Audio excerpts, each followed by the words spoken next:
Hello, বাবলির সঙ্গে কথা বলতে পারি? এখন কি বাড়িতে থাকবেন? আমি বাড়ি থাকবো, কিন্তু শুনলাম তো আপনার আজ এবং কাল ফুরসতি নেই। পরশু দিনের আগে এখানে নাকি আপনার পক্ষে আসা সম্ভবই নয়। সেরকমই বলেছিলাম, কিন্তু প্রায় ঝগড়া করেই এখান থেকে নেমন্তন্ন না খেয়ে চলে যাচ্ছি। অনেক মিথ্যে কথা বলতে হলো আপনার জন্য। বেশ কথা শিখেছেন কিন্তু আপনি। এতখানি পথ আমাকে নিয়ে এলেন ইম্ফল থেকে ডিমাপুরে, তখন তো জানা যায়নি যে এত কথা বলতে পারেন এবং এত গুছিয়ে। তা ঠিক, ওখানে জানা যায়নি। ওখানে আপনি থাকতে কিছুই জানা যায়নি। যা জানার, যা কিছু বোঝার সব আপনি চলে আসার পর জানা গেছে, বোঝা গেছে। তাছাড়া মিথ্যে কথাটা হয়তো শুধু আপনার জন্যই বলিনি। তবে কার জন্য বলেছিলেন? আমার জন্য, হয়তো শুধু আমারই জন্যে। আজ সকালে এখানে এসে অবধি আপনাকে দেখতে ভীষণ ইচ্ছা করছিল। কেন যে হঠাৎ এই তীব্রতা আমার ইচ্ছার, তা আমি নিজেই জানি না। ভারী ইচ্ছা করছিল জানতে কেমন আছেন, বদলে গেছেন কিনা। আপনার ইচ্ছে করেনি?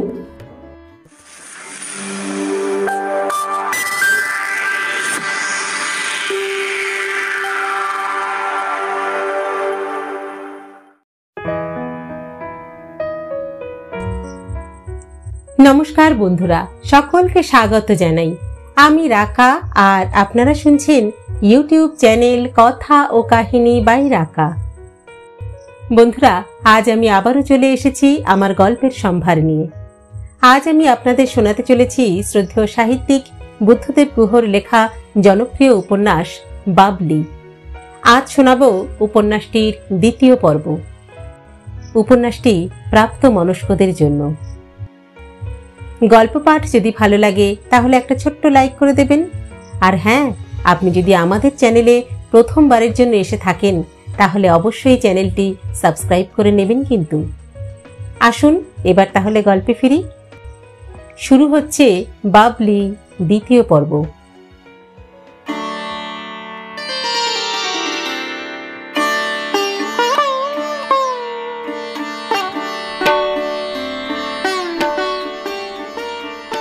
অন্ধকার থাকতে অভি বেরিয়ে পড়ল ডিমাপুর থেকে। তাড়াতাড়ি না বেরোলে ইম্ফলে পৌঁছানো যাবে না। খুজমাতে নাগাল্যান্ডের বর্ডার দিনে দিনে পেরোতে না পারলে মুশকিল। বিদ্রোহী নাগাদের দৌরাত্ম্য আজকাল কমে গেছে বটে, কিন্তু কিছু বলা যায় না। দেখতে দেখতে ডিমাপুরের সীমানা ছাড়িয়ে ডিফু শহরকে বাঁ দিকে রেখে ও ডিফু নদীর পাশে পাশে চলা পাহাড়ি নদীর ধারে এসে পড়ল। তখন সবেই ভোর হচ্ছে। ঝরঝর করে বয়ে চলেছে বর্ষার ঘোলা জলে ভরা ডিফু নদী পাহাড়ের বুক কেটে। এপাশে রাস্তা, ওপাশে ঘন জঙ্গল, নানা রকম বাঁশঝোপ, জংলি কলা গাছের ঝাড়, বেতবন, আরো কত কি গাছগাছালি। নদীটা এখানে খুব সামান্যই চওড়া হয়ে গেছে সমতলে পড়ে। নদীর দুপাশে কুমারী গাছগাছালি এমন চন্দ্রাতপের সৃষ্টি করেছে যে ভর দুপুরেও আলো পড়ে না নদীতে। নদীর গায়ে লাগা সবুজ পাতালতায় তাই যেন কেমন একটা হলুদ ছোপ লেগেছে। লাল জলের গর্জন, ফিকে হলুদ আর গাঢ় সবুজে ভরা বন, আর তার পাশেই চড়াইয়ে ওঠা ডিমাপুর কোহিমা রোড। দারুণ। একটু পরেই, প্রায় মিনিট 15-20 গাড়ি চালিয়ে আসার পর অভি সেই জায়গাটায় পৌঁছল যেখানে ও বাবলির সঙ্গে রাত কাটিয়েছিল। অভির তাড়া ছিল, পথে দাঁড়াবার কথা ছিল না, তবু কি যেন হলো ওর। ও গাড়িটাকে বাঁধার ঘেঁষে দাঁড় করালো। তারপর পাকদণ্ডি বেয়ে উঠে সেই নাগা কাঠুরের ঘরের কাছে গিয়ে পৌঁছল। ঘরটার মধ্যে কিছুক্ষণ একা দাঁড়িয়ে থাকলো অভি। ওরা যেখানে কাঠ এনে আগুন করেছিল, যেখানে বসে কফি বানিয়েছিল বাবলি, সেই পোড়া কাঠগুলো ঠিক তেমনি আছে। বাঁশের চোঙটা আবার বৃষ্টির জলে ভরে গেছে। ওখানে চতুর্দিকের মাথা উঁচু করে নাগা পাহাড়, আর দূরের নদীর ঝরঝরানি শব্দের মধ্যে দাঁড়িয়ে হঠাৎ যেন অভি বাবলির অস্তিত্ব অনুভব করল। ওর মনে হলো এক্ষুনি বুঝি সেই বেগনে রঙা জংলা কাজের টেরিকট শাড়ি পরা বাবলি ওর সঙ্গে নতুন কোনো রসিকতা করে অপ্রতিভ করে দেবে ওকে। বাঁশের মাচাটাকে আজ সকালে অবিশ্বাস্য রকম ছোট দেখালো। এর উপর শেষ রাতে বাবলি যখন তাকে ডেকে নিয়েছিল, তখন কি করে যে ওরা দুজন এই মাচায় এঁটেছিল তা ভেবেও ওর আশ্চর্য লাগতে লাগলো। লোকে কি একটা বলে না, ভাব থাকলে তেঁতুল পাতাতেও দুজনের ঠাঁই হয়। অভি ভাবল কথাটা বোকা বোকা, নাকি অভিই বোকা হয়ে গেছে। আরও কিছুক্ষণ দাঁড়িয়ে একটা সিগারেট শেষ করে অভি আবার গাড়িতে গিয়ে বসল। তারপর গাড়ি স্টার্ট দিয়ে চলল কোহিমার দিকে। সামনে অনেক পথ বাকি। নাগাল্যান্ডের পথে কোহিমা, জাখমা, খুজমা হয়ে মাও, তারপর কানকোপকি হয়ে অনেক অনেক দূরে মণিপুরের মধ্যে ইম্ফল। অভি এর আগে প্রেম, ভালোবাসা ইত্যাদি ফালতু জোলো কথা অনেক নাটক নভেলে পড়েছে, পড়তে পড়তে হাসি পেয়েছে। যারা এসব পানসে প্রেমের গল্প লেখে এবং যারা তা পড়ে, তাদের নির্বুদ্ধিতা সম্বন্ধে তার মনে কোনো সংশয় ছিল না। এই বিংশ শতাব্দীতে প্রেম নামক কোনো বস্তু আছে বলে ওর সত্যি সত্যি কখনো বিশ্বাস হয়নি। কিন্তু গতকাল থেকে ও যেন কেমন একটা ঘোরের মধ্যে আছে। ওর কি করোনারি অ্যাটাক হবে? নইলে এত ঘুম ঘুম ঘোর ঘোর লাগছে কেন সব সময়? পথের সব জংলি ফুল, সব পাখিকে, সকালের রোদ্দুরকে ওর হঠাৎ এত ভালো লাগছে কেন? এতদিন চোখ খোলা থাকলেও যা কখনো চোখে পড়েনি, সেই সব তুচ্ছাতি তুচ্ছ সামান্য সামান্য জিনিস আজ সকালে হঠাৎ এমন অসামান্যতায় আবিষ্কৃত হচ্ছে কেন? দারুণ একটা ভালো লাগা এবং ভালো না লাগাতেও কেন ও এমন আচ্ছন্ন হয়ে পড়ছে বারবার? অভি জানে না কেন। অভির 30 বছরের জীবনে এরকম বোধ, এরকম অনুভূতি এই প্রথম। বুদ্ধিমান অভি, ব্রিলিয়ান্ট অভি জীবনে এই প্রথম বোকা হয়ে গেছে। বাবলি ডিমাপুর থেকে ট্রেনে চড়ে ভোরের দিকে এক সাহেবী চা বাগানে নেমে পড়েছিল। সে বাগানের ম্যানেজার ওর আত্মীয়। সেখান থেকে চা বাগানের ছোট্ট প্লেনে দমদম এসেছে আজই দুপুরে। এয়ারপোর্ট থেকে আর যায়নি শহরে, কারণ সন্ধ্যের ফ্লাইটে দিল্লির টিকিট পেয়েছিল ও একটা। ভালোই হলো, জয়নিং ডেটের 2 দিন আগেই পৌঁছে যাবে ও। দমদম এয়ারপোর্টের ডোমেস্টিক লাউঞ্জে বসেছিল বাবলি। হাত মুখ ধুয়ে নিয়ে রেস্টুরেন্টে গিয়ে দুপুরের খাওয়া সেরে নিয়েছিল। তারপর সোফায় গা এলিয়ে বসে একটা পত্রিকা দেখছিল। এখনো প্রায় 3 ঘন্টা সময় কাটাতে হবে এখানে। তারপর ফ্লাইট অ্যানাউন্সড হলে চেকিংয়ে যেতে হবে। এই এক ঝামেলা হয়েছে আজকাল। হাইজ্যাকিংয়ের জন্য প্রতিটি এয়ারপোর্টেই এই বিপত্তি। কিছুক্ষণ পর ও উঠে টেলিফোন বুথ থেকে ফোন করলো অরু মাসিকে। বাবা কলকাতায় ছিলেন না, ট্যুরে গিয়েছিলেন। ও জানত। বাড়ির চাকরকে ফোন করে বাবার খবর নিল বাবলি। তারপর ফোন করলো 2-1 বন্ধু বান্ধবকে। ফোন শেষ করে ও যেখানে বসেছিল সেখানে ফিরে আসছে এমন সময় হঠাৎ ঝুমার সঙ্গে দেখা।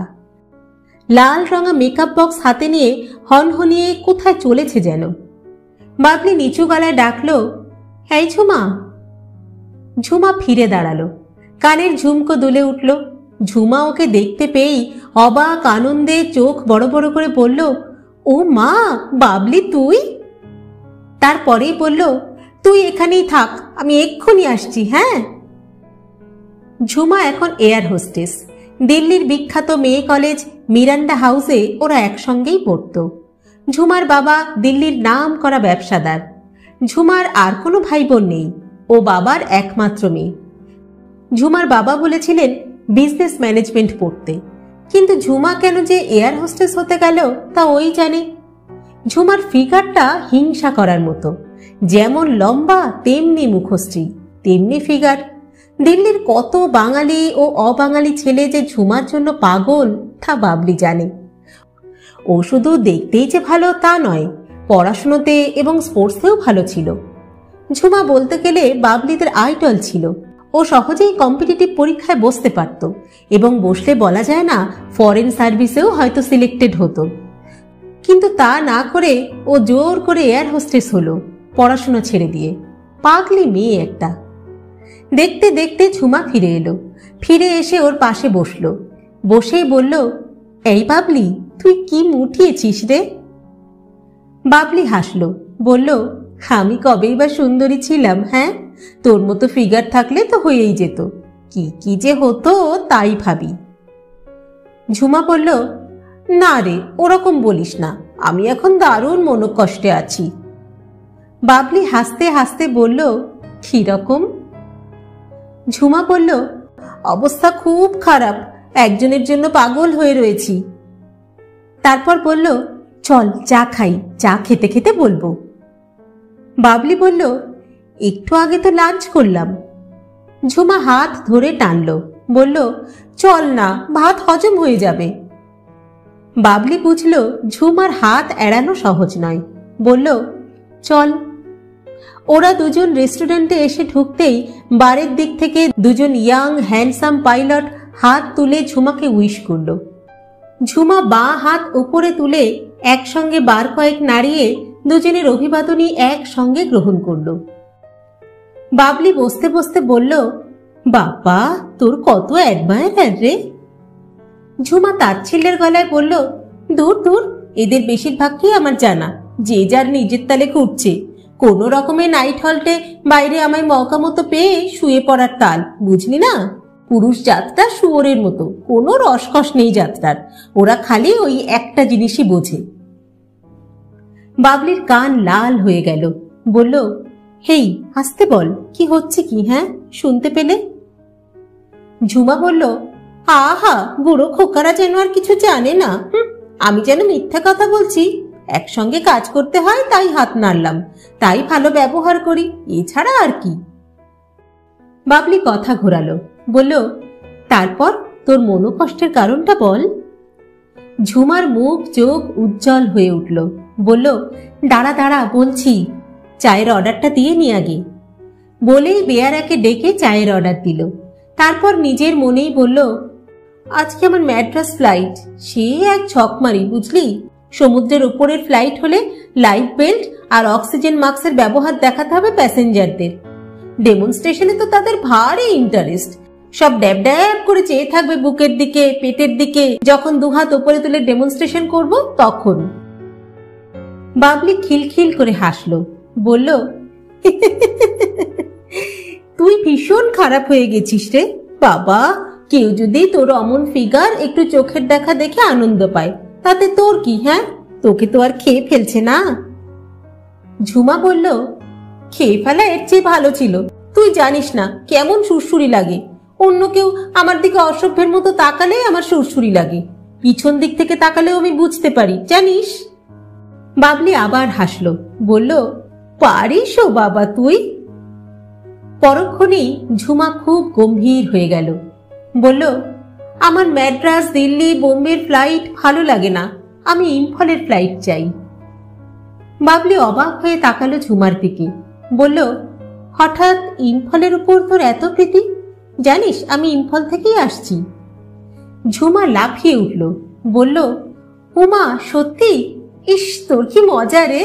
তুই কি ওখানে কাউকে চিনিস? আমার সঙ্গে ইম্ফলের একজন লোকের সঙ্গে আলাপ করিয়ে দিতে হবে, পারবি? তোর কে থাকেন সেখানে তাই বল না। বাবলি অবাক চোখে চেয়ে হাসলো, বলল, আমার মেসোমশাই থাকেন ওখানে। কিন্তু যার সঙ্গে আলাপ করবি সে কে রে? মণিপুরি কোনো ভদ্রলোক নাকি? ঝুমা হড়বড় করে বলল, না রে না, বাঙালি। আমার সঙ্গে দেখা হয়েছে কিন্তু আলাপ হয়নি, মানে আলাপও হয়েছে কিন্তু সে নিছকই হ্যাংলার আলাপ।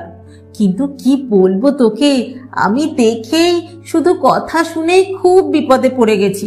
আলাপ হলে না জানি কি করব, হয়তো ভালো লাগায় মরেই যাব। এই অবধি বলেই ঝুমা থামলো।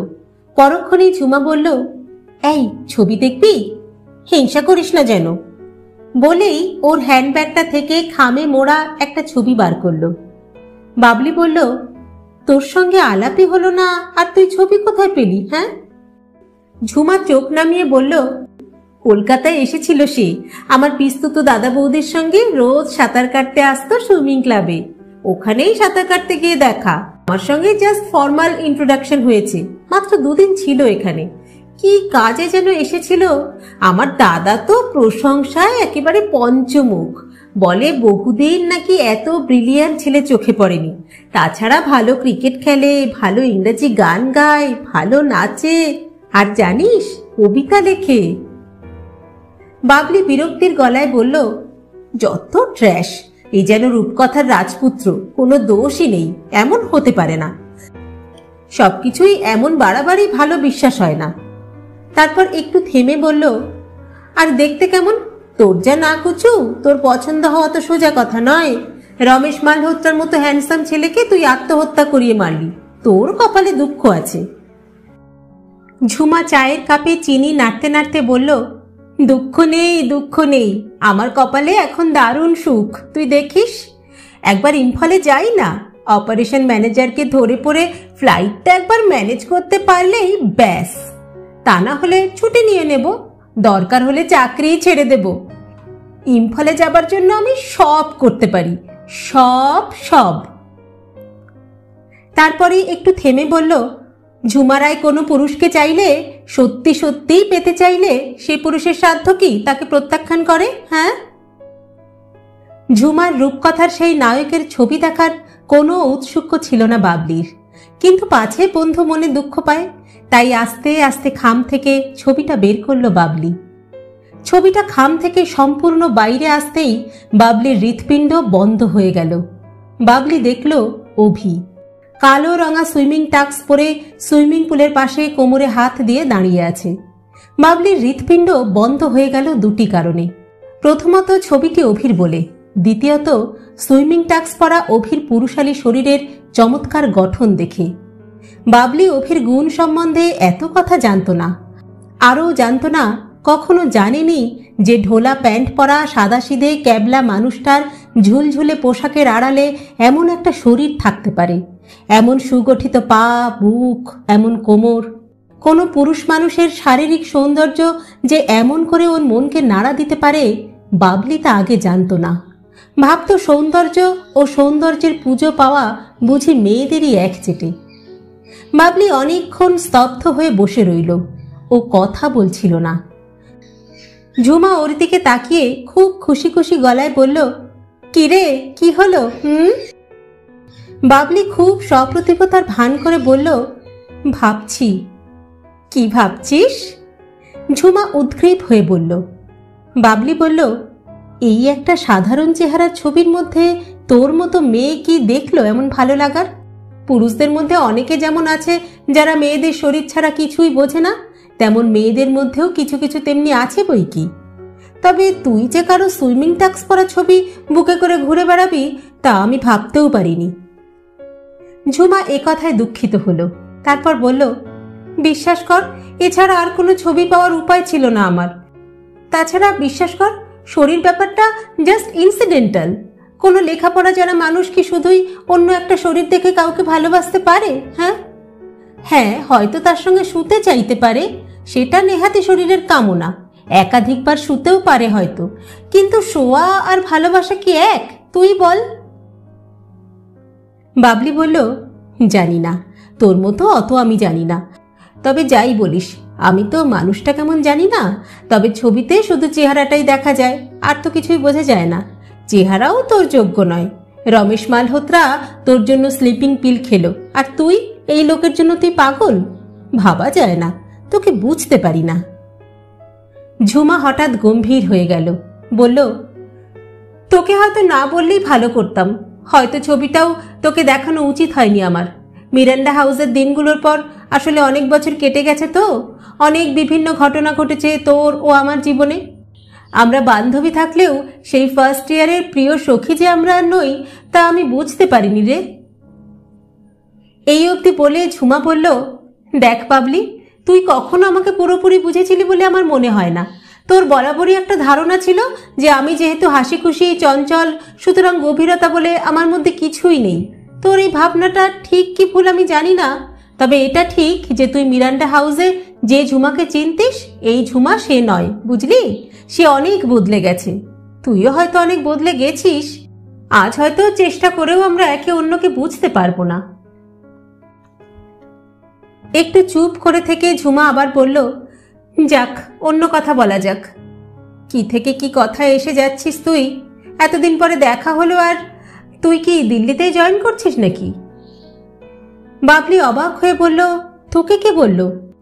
তোর বয়ফ্রেন্ড কি তোকে ইম্ফল থেকে জানিয়েছে নাকি আমার সম্বন্ধে? ঝুমা বিরক্ত হলো, বলল, তুই কিরকম গ্রাম্য হয়ে গেছিস? হ্যাঁ, তুই এত জেলাস কেন আমার বয়ফ্রেন্ড সম্বন্ধে? তাও বুঝতাম তুই যদি বা চিনতিস তাকে, এবং সে যদি আমার সত্যিকারের বয়ফ্রেন্ড হতো। বাবলি কথা বলল না।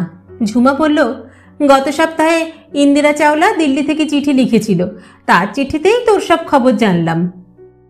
বাবলি বলল, চল ওঠা যাক, বলে চায়ের দাম দিতে গেল। ঝুমা বলল, না না, আমিই দিই, দাঁড়া, আমি তো তোকে ডাকলাম। বাবলি বলল, দে। বাবলি যেখানে বসেছিল সেখানে এসে বসল। ঝুমা বলল, আমার এখন রিপোর্ট করতে হবে, চলি রে বাবলি, আবার দেখা হবে, কেমন? ঝুমা চলে যেতে না যেতেই বাবলির শরীরটা খুব খারাপ লাগতে লাগলো। অভির ছবিটা চোখের উপর বারবার ভাসছিল, আর বাবলি ভেতরে ভেতরে, শরীরে কি মনে জানে না, কোথায় কি এক দারুণ অস্বস্তি বোধ করছিল। বাবলির তখন খুব ইচ্ছা করছিল যে ঝুমার কাছ থেকে ছবিটা কেড়ে নেয়, খুব ইচ্ছা করছিল।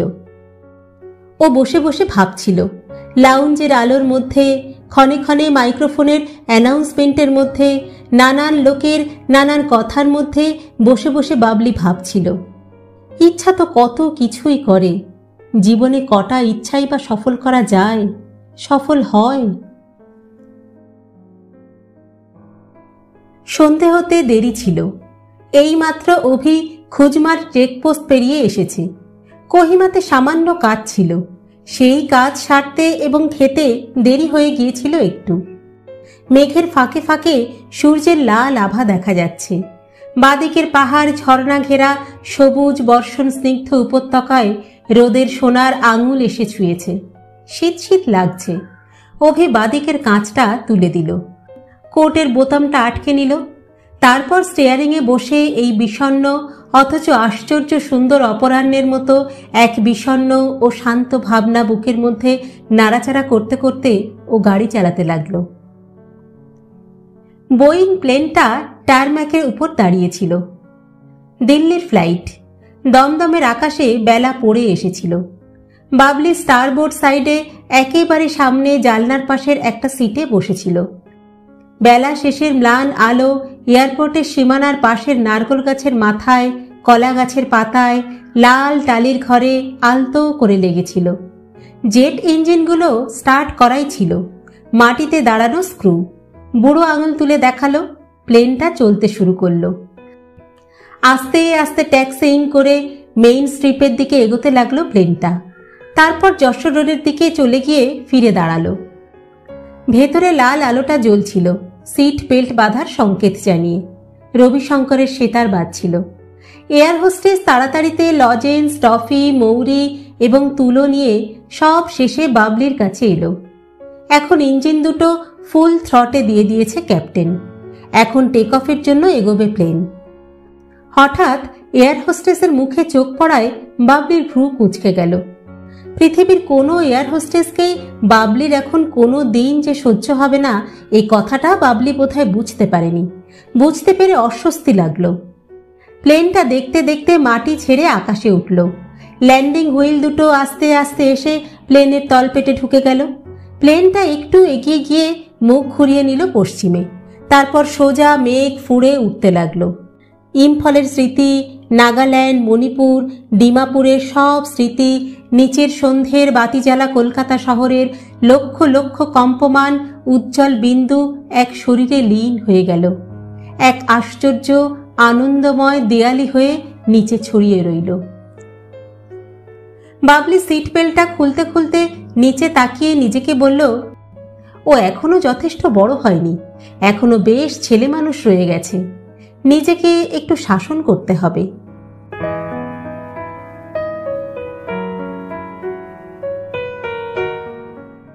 দিল্লি এয়ারপোর্টের উপর যখন প্লেনটা এলো তখন 8টা বাজতে 10। দেখতে দেখতে প্লেনটা নামতে লাগলো। ল্যান্ডিং লাইট দুটো আলোর বন্যা বইয়ে জ্বলে উঠল অন্ধকারে।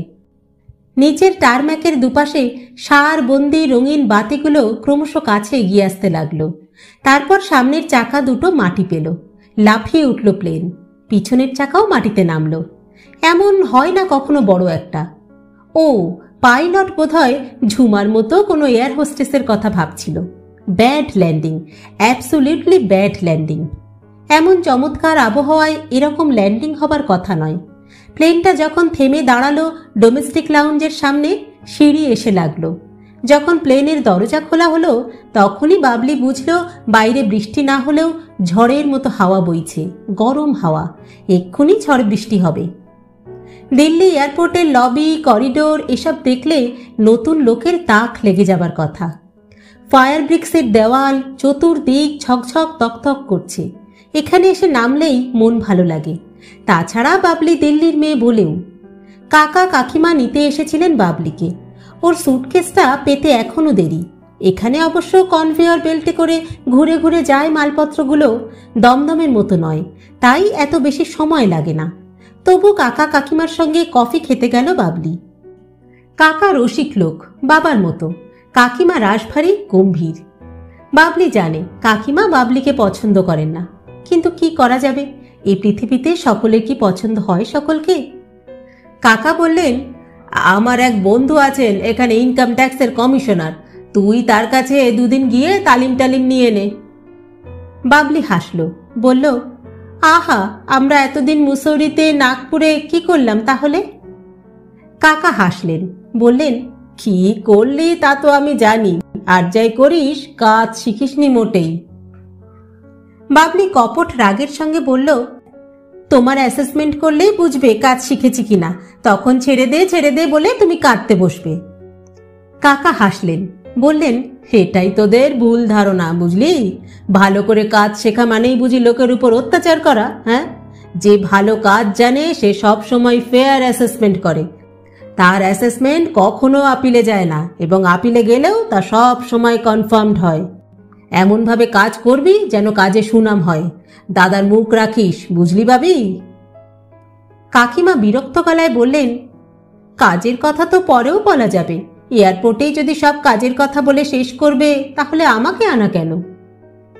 কাকা লজ্জা পেয়ে বললেন, সরি, বল বাবলি, ইম্ফল কেমন দেখলি?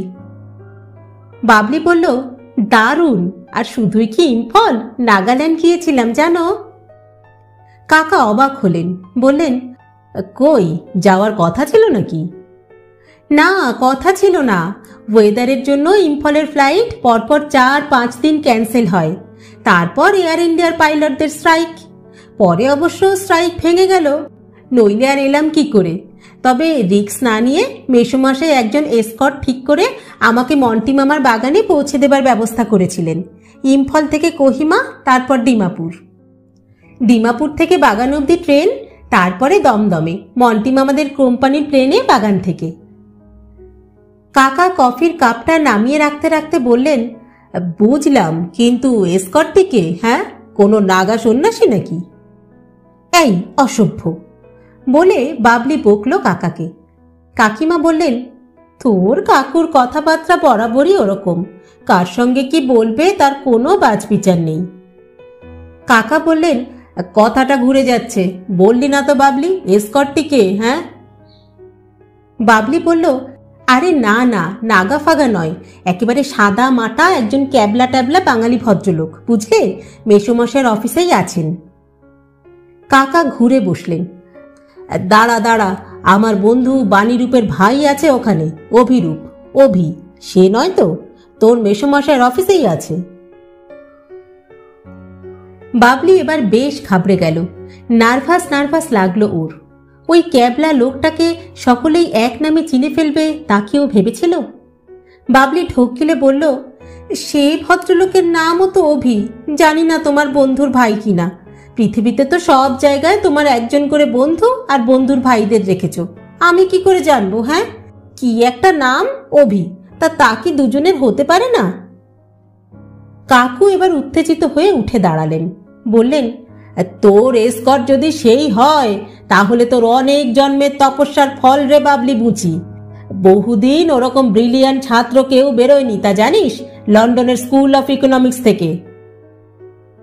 বাবলির একবার মনে হলো মাথা ঘুরে পড়ে যাবে ও। প্রতিবাদ করে বলল, এ তাহলে অন্য কোনো অভি হবে গো, এ বিলেত ফিলেত যায়নি, একেবারে ক্যাবলা গণেশ গো কাকু, এ সে হতেই পারে না। তাছাড়া লন্ডন স্কুল অফ ইকোনমিক্স থেকে পাশ করা ছেলে ইম্ফলে পৌঁছতে যাবে কেন? হ্যাঁ, কিন্তু কাকা ছাড়বার পাত্র নন। ইতিমধ্যে মাল এসে পৌঁছানোর খবর অ্যানাউন্সড হয়েছে। ওরা সকলে উঠে সেদিকে এগোলো। কাকু আবার বললেন, কেমন দেখতে বলতো? বাবলি বলল, ভীষণ আনইমপ্রেসিভ চেহারা গো। তারপর বলল, এরকম এরকম দেখতে। সব শুনে কাকা বললেন, করেছিস কি? হ্যাঁ, অভিকে দিয়ে গাড়ি চালিয়ে তুই ট্যান্ডাই ম্যান্ডাই করে বেরিয়েছিস? ওর পা ধোয়া জল নিয়ে এলি না কেন এক ঘড়া? সকাল বিকেল খেলে তোর মগজ খুলতো। অভিকে আমি ছেলেবেলা থেকে চিনি। ওর সবচেয়ে বড় গুণ যে ও একেবারে আনএসুইং।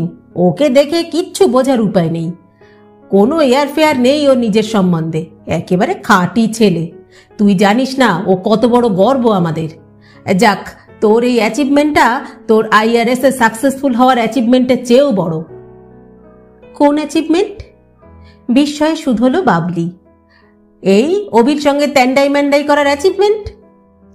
কাকিমা এতক্ষণে কাকার কথায় মজা পেয়েছেন। উনি হাসছিলেন, বললেন, অভিকে আমিও চিনি।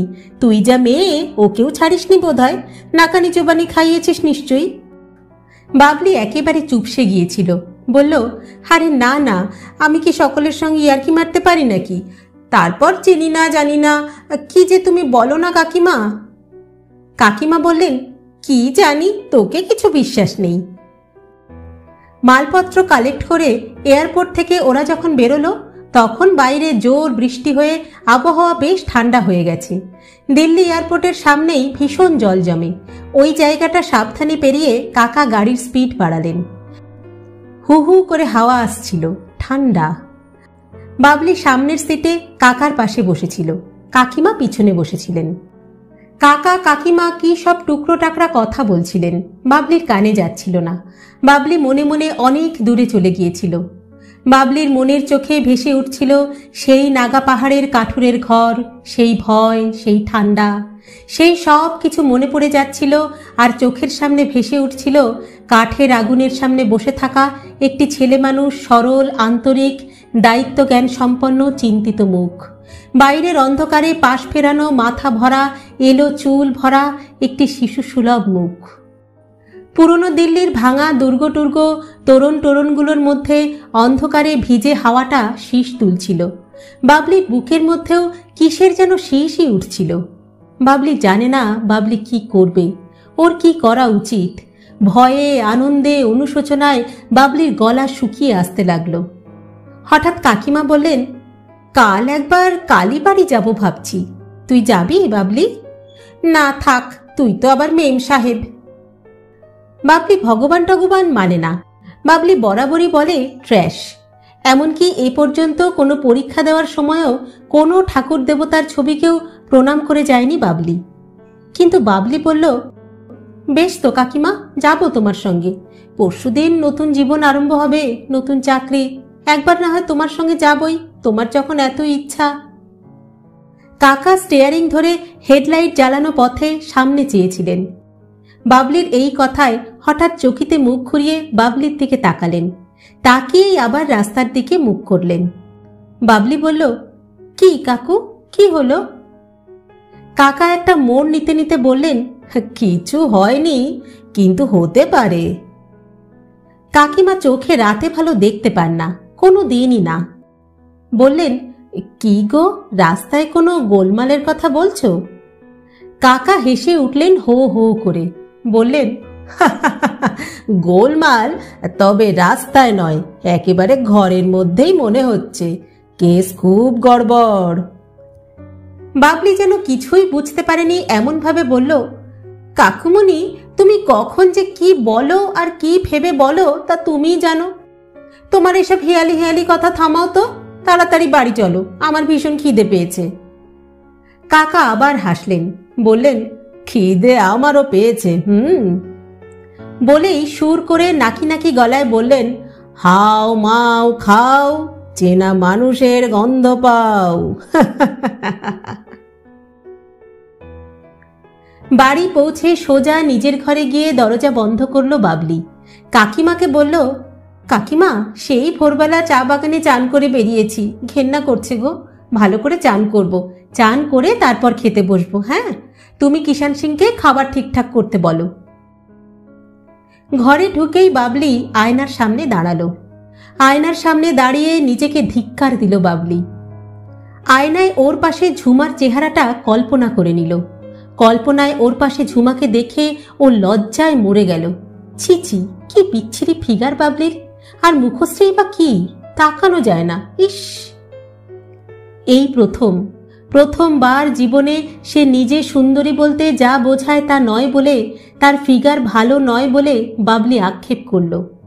আজ এই মুহূর্তে ও জানতে পারল, মেয়েদের আর যে গুণই থাকুক, চিত্রাঙ্গদা হলে, মেয়েরা মেয়ে সুলভ সৌন্দর্যের অধিকারী না হলে, অর্জুনরা, কোনো অর্জুনই তাদের মুখে নারীকে আবিষ্কার করতে পারে না। এই জীবনে প্রথমবার বাবলি হেরে যাওয়ার, ফেল করার ভয় পেল। এই পরীক্ষায় যে ওর কখনো বসতে হবে তাও বুঝতে পারেনি, স্বপ্নেও ভাবতে পারেনি। ও কি জানতো পৃথিবীর সমস্ত মেয়েকেই এই মেয়েলি পরীক্ষায় কোনো না কোনো সময় বসতেই হয়।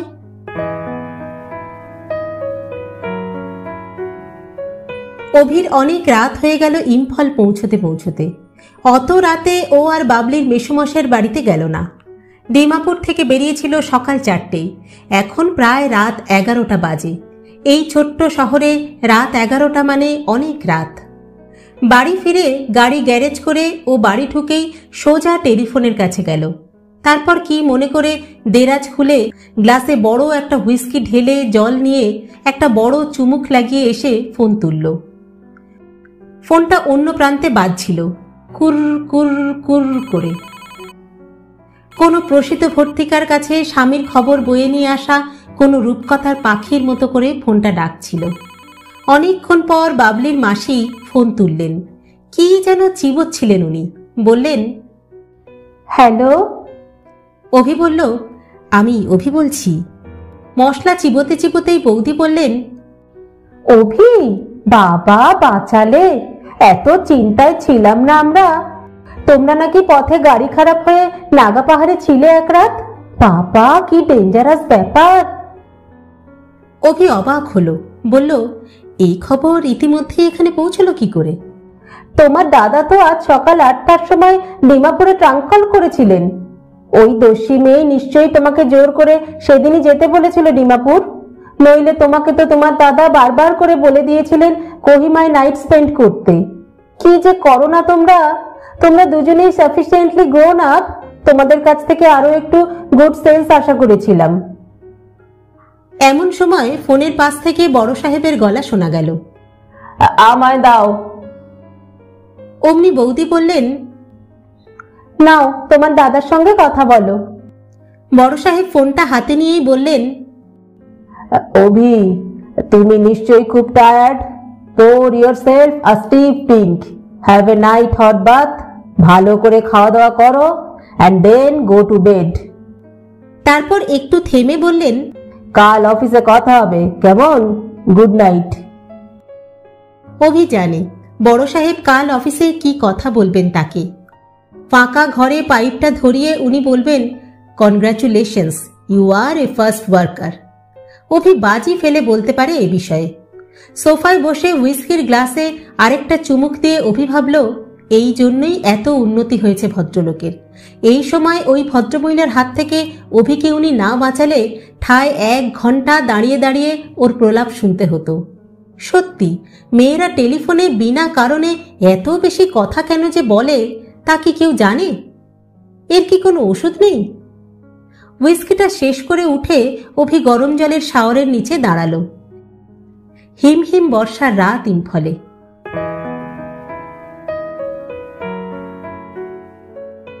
দিল্লিতে চান শেষ করলো বাবলি। বাবলির গা দিয়ে সাবানের গন্ধ বেরোচ্ছিল। বেডরুমের দরজা বন্ধই ছিল, পেলমেটের নিচে পর্দাও। বাবলি কিছু না পরে এসে আয়নার সামনে দাঁড়ালো। ভালো করে পাউডার মাখলো সারা গায়ে আয়নার সামনে দাঁড়িয়ে। তারপর ভিতরের জামা, প্যান্টি, সায়া পরা হয়ে গেলে একটি হালকা সাদা কালো ফুল ফল ছাপা শাড়ি পরল বাবলি। কেন জানে না, বাবলির খুব ভালো লাগছিল। উড়তে ইচ্ছা করছিল বাবলির পাখির মতো।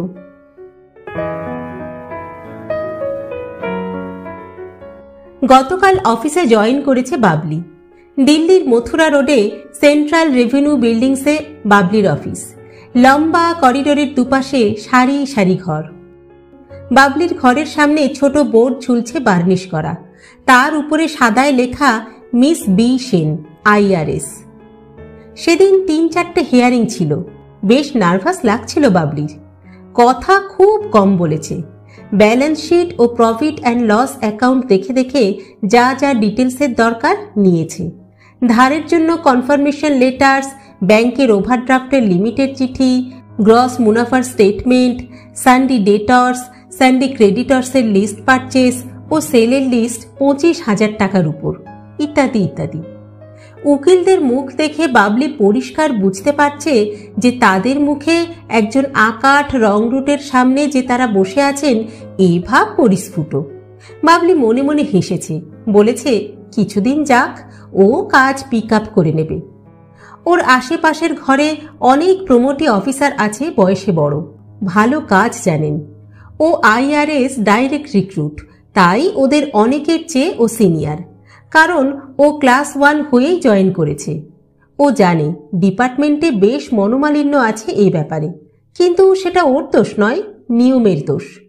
মাঝে মাঝে ওর মনে হয়েছে যে এই রকম প্রকারভেদ করাটা অন্যায়, তাই প্রত্যেক সিনিয়র অথচ ক্লাস 2 অফিসারের সঙ্গে যথেষ্ট সম্মানের সঙ্গে ব্যবহার করেছে ও।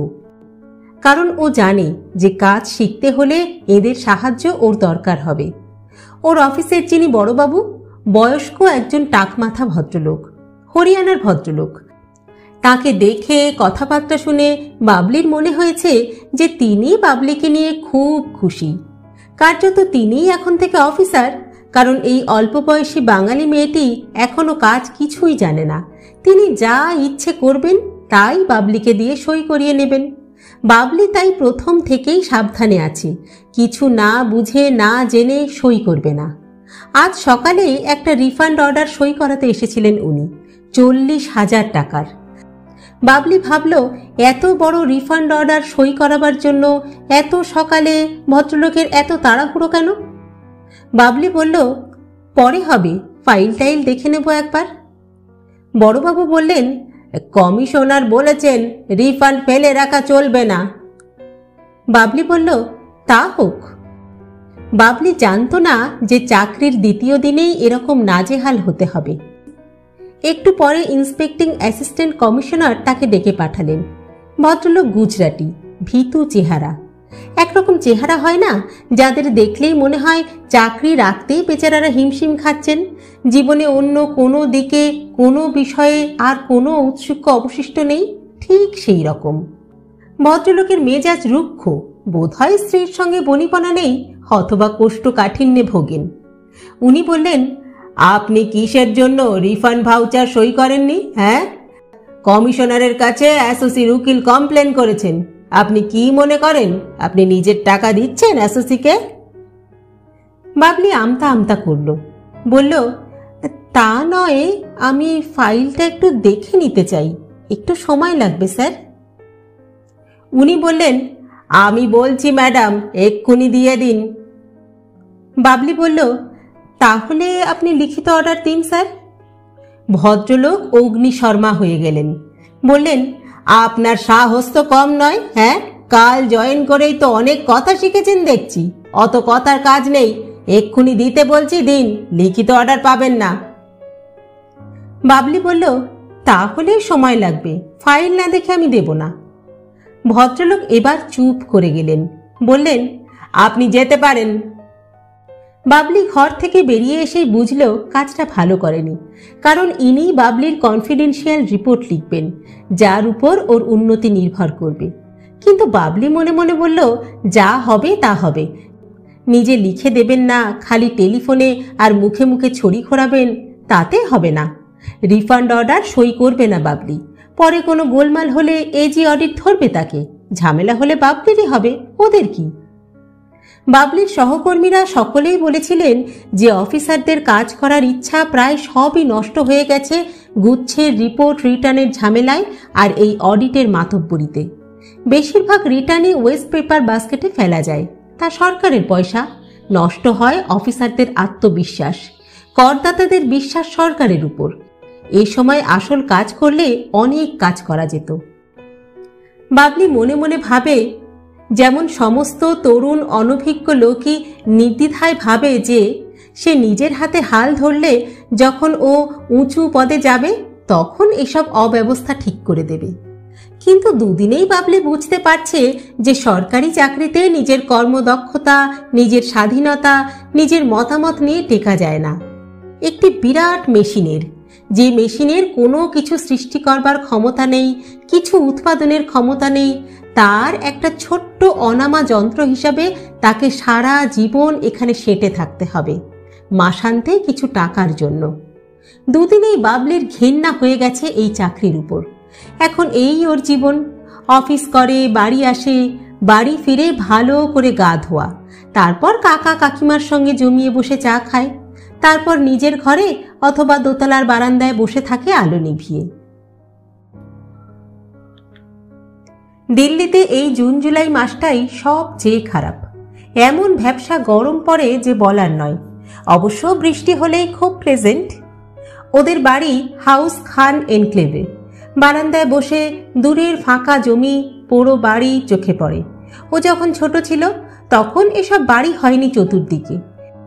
বিকেলে রুক্ষ মাটি আর পাথুরে জমিতে গজিয়ে ওঠা নানান গাছগাছালির আড়াল থেকে তিতিরের ডাক শোনা যেত যখন সন্ধে হয়ে আসত। বেশ নিলিবিলি ছিল তখন অঞ্চলটা। মনে পড়ে যায়, ও যখনই একা থাকে তখনই মনে পড়ে যায় অভির কথা। বারান্দায় অন্ধকারে বসে প্রায়ই অভির কথা ভাবে বাবলি। বেশ খারাপ আছে অভি। এত দিন হয়ে গেল একটা চিঠি লিখতে পারলো না ওকে। ও যে লিখতে পারত না তা নয়, কিন্তু ওর লজ্জা লজ্জা করে। লজ্জা করাটা মেয়েদের ধর্ম, মেয়েদের স্বভাব। লজ্জা ভাঙাটা পুরুষের কর্তব্য। তাই প্রথম চিঠিটা অন্তত অভি লিখতে পারত। পত্রালাপের সূত্রপাত ঘটলে তারপর বাবলি কি পাপ করত কে জানে। ঝুমা দেবী ইতিমধ্যেই তার কুহক জাল ছড়িয়েছেন কিনা অভির উপর। ওসব মেয়ে সব পারে, ওদের কাজই এই ভালো ভালো ছেলেদের মাথা খাওয়া। বাঘিনীর মতো এক এক করে মাথা খেয়ে ওরা নম্বর গোনে। গত যৌবনা হয়ে বারান্দার মোড়ায় বসে পায়ের উপর পা তুলে যৌবনে ওরা কতজনের মাথা চিপিয়ে খেয়েছিল, কতজনকে পাগল করেছিল, কতজন ওদের জন্য আত্মহত্যা করেছিল, কতজনের ঘর ভেঙেছিল ওরা, তার হিসেব করে। বাবলি জানে না ওরা কি চায়। বোধহয় ওদের পুরুষ ফোলানোর ক্ষমতা বারংবার প্রয়োগ না করলে ভোঁতা হয়ে যায়, মরচে পড়ে যায়। তাই বোধহয় ওরা কোনো সময় নিশ্চেষ্ট থাকতে পারে না। গতকাল বাবলি ইন্দিরা চাওলাকে ফোন করেছিল। ও দিল্লি ইউনিভার্সিটিতে ইতিহাস পড়াচ্ছে। ইন্দিরার সঙ্গে ঝুমার যোগাযোগ আছে। ইন্দিরাই বলছিল যে ঝুমা ইম্ফল যাবে বেড়াতে। সামনের মাসে গিয়ে নাকি 15 দিন থাকবে। জায়গাটা নাকি ওর চমৎকার লাগে। বাবলি কি করবে জানে না। ও কি অভিকে সত্যিই ভালোবেসে ফেলেছে? ভালোবাসা মানে কি? কারো জন্য মন খারাপ করা, কাউকে বারবার মনে পড়া, কারো সঙ্গে নিজের মতের মিল, নিজের রুচির মিল, শখের মিল হওয়া?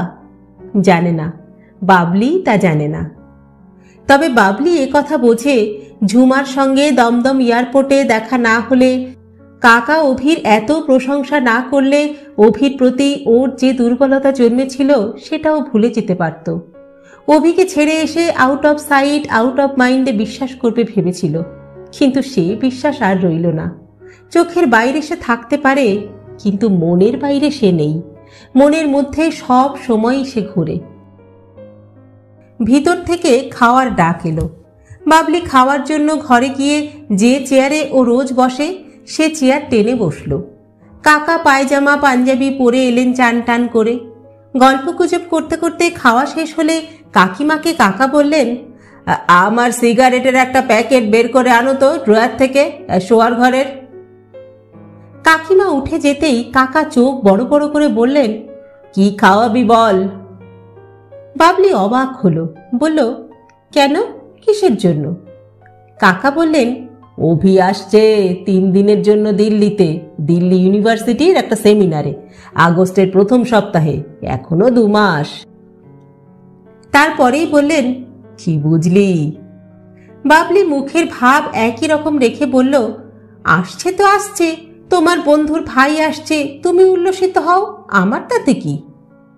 কাকা কপট বিস্ময়ের সঙ্গে বললেন, সে কি রে, তোর কোচওয়ান আসছে, তোর বডিগার্ড তোর এত দেখাশোনা করলো, আর তুই নেমন্তন্ন করবি না?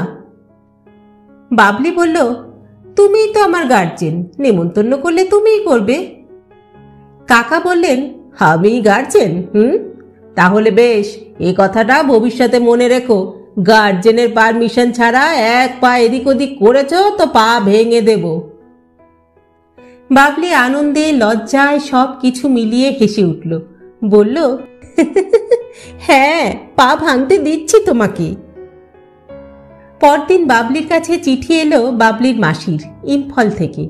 উনি লিখেছেন, বাবলি, অভি দিল্লি যাচ্ছে, 3 দিন থাকবে, ওকে একদিন ভালো করে নেমন্তন্ন করে খাওয়াস, তোর জন্য এত কিছু করেছে ও, তুই তো কম জ্বালাসনি।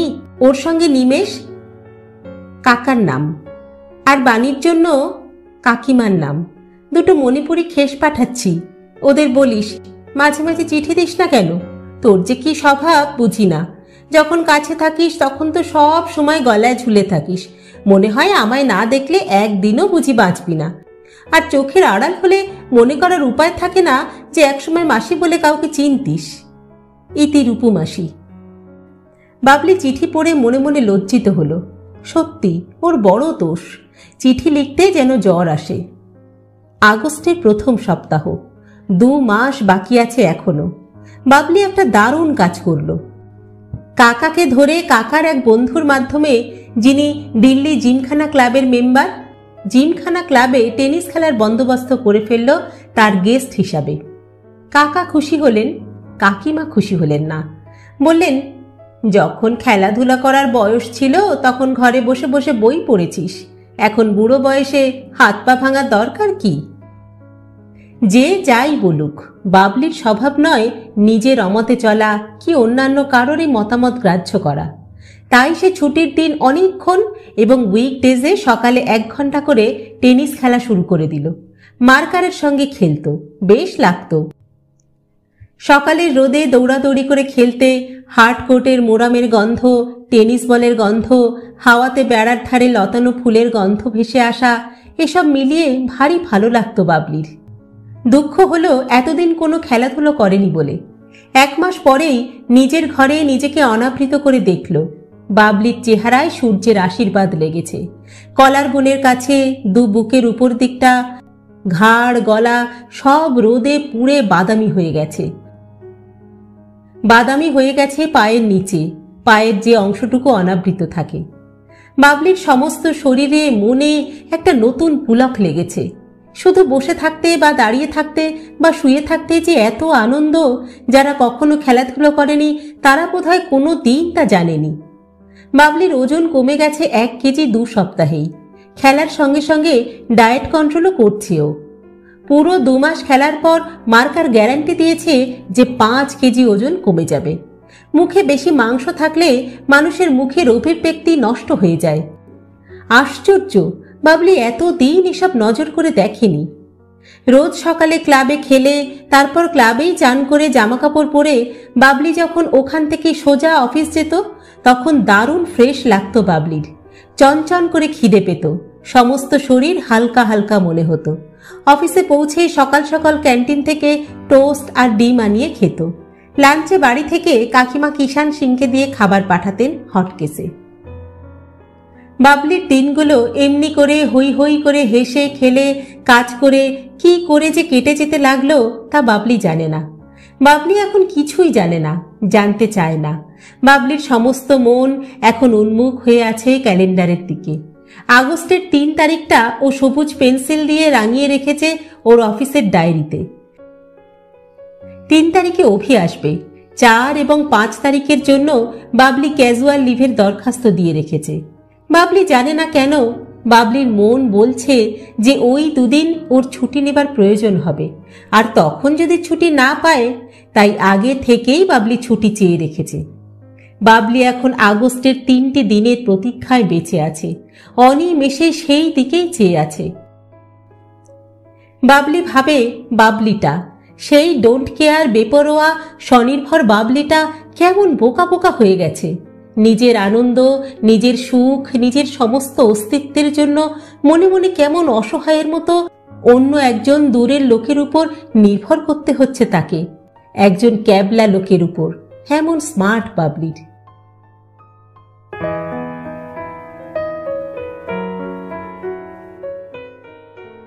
দেখতে দেখতে আগস্টের 3 তারিখটা সত্যিই একদিন এসে গেল।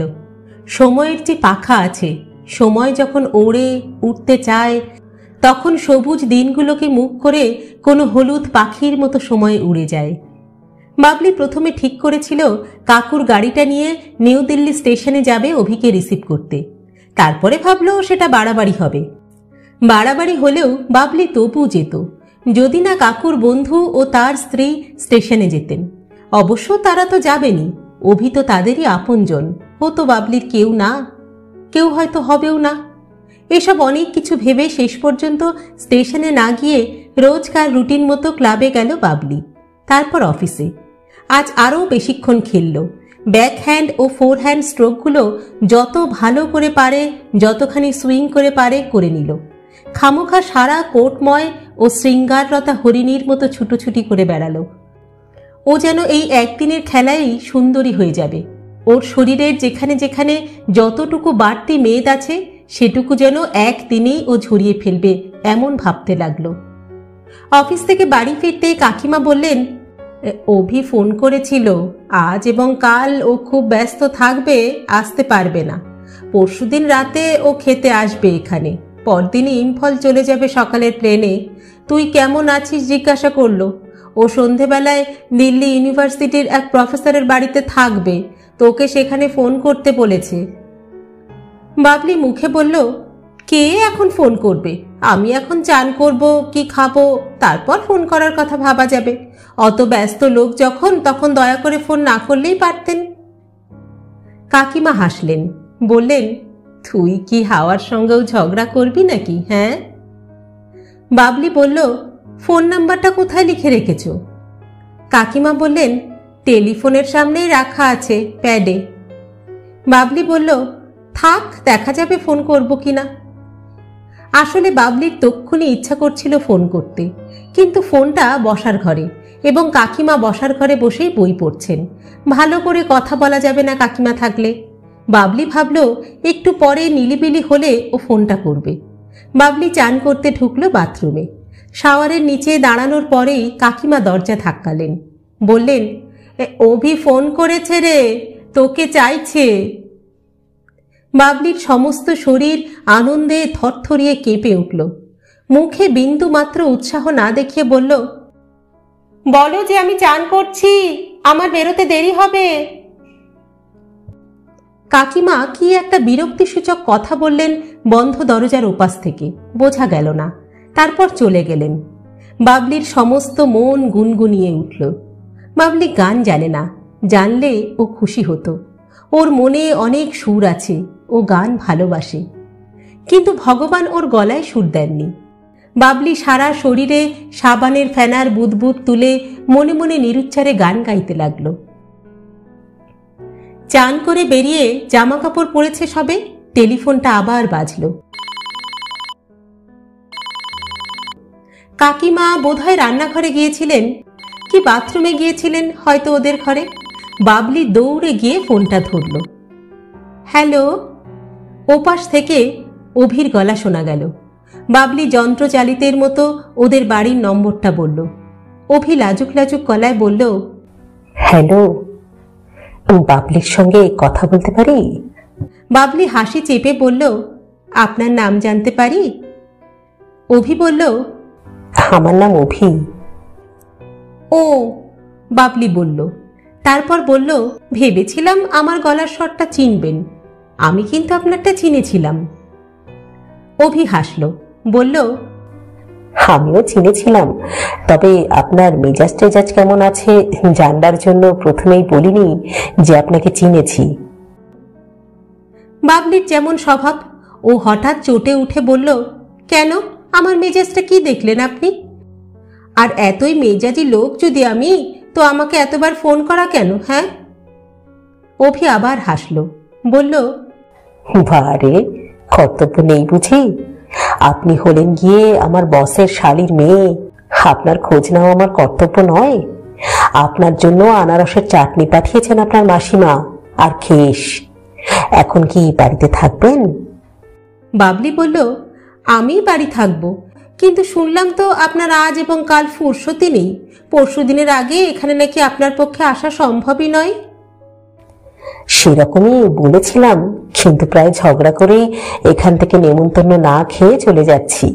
অনেক মিথ্যে কথা বলতে হলো আপনার জন্য। আমার জন্য আপনাকে তো মিথ্যা কথা বলতে বলিনি। আমার কথা ভেবে ভেবে তো আপনার 1 মাস ঘুম হয়নি। বেশ কথা শিখেছেন কিন্তু আপনি। এতখানি পথ আমাকে নিয়ে এলেন ইম্ফল থেকে ডিমাপুরে, তখন তো জানা যায়নি যে এত কথা বলতে পারেন এবং এত গুছিয়ে।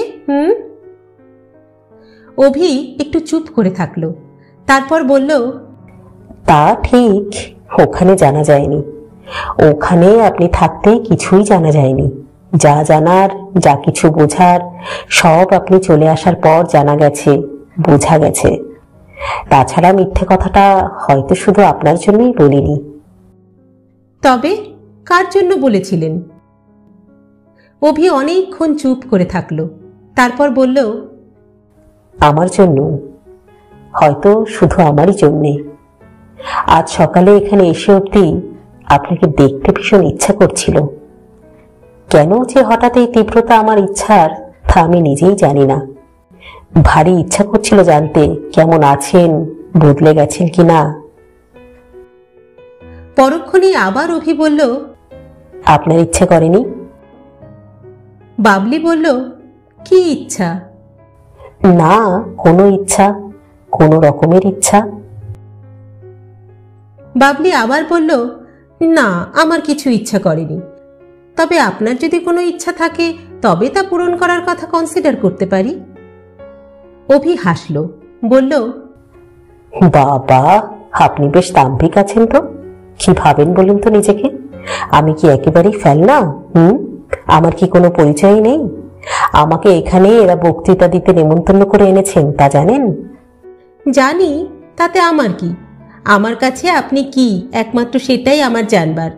অন্য লোকে আপনাকে কি করলো না করলো, কিভাবে জানলো, তা জানতে আমি উৎসুক নই। আপনার কোনো রকম বক্তৃতা শুনতেও আমি রাজি নই, বুঝলেন? তারপরেই বলল, ফোনে কথা বলবেন না আসবেন? অভি লজ্জিত হলো, বলল, আসছি আসছি, কিন্তু ডিরেকশনটা তো একটু দিন। বাবলি কিভাবে ওদের বাড়ি আসতে হবে তা বলে দিল। অভি ফোন ছাড়তে ছাড়তে বলল, আধ ঘন্টার মধ্যে পৌঁছচ্ছি। সিঁড়িতে লাল রঙের কার্পেট পেতে রাখুন। বাবলি হাসল, বলল, আচ্ছা।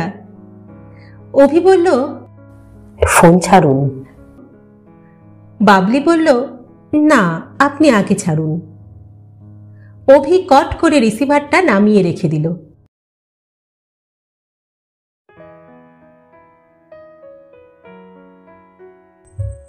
শেষ হলো বাবলি দ্বিতীয় পর্ব। লিখেছেন শ্রদ্ধেয় সাহিত্যিক বুদ্ধদেব গুহ। গল্প পাঠ করলাম আমি রাকা। আপনারা শুনছেন ইউটিউব চ্যানেল কথা ও কাহিনী বাই রাকা। আজকের পর্বটি কেমন লাগলো আপনাদের কমেন্ট বক্সে অবশ্যই জানাবেন। কিন্তু গল্প পাঠ যদি ভালো লাগে তাহলে আমাদের চ্যানেলটি লাইক, শেয়ার ও সাবস্ক্রাইব করতেও ভুলবেন না। কিন্তু নিজে তো গল্প শুনছেনই, বন্ধুদেরকেও শোনান।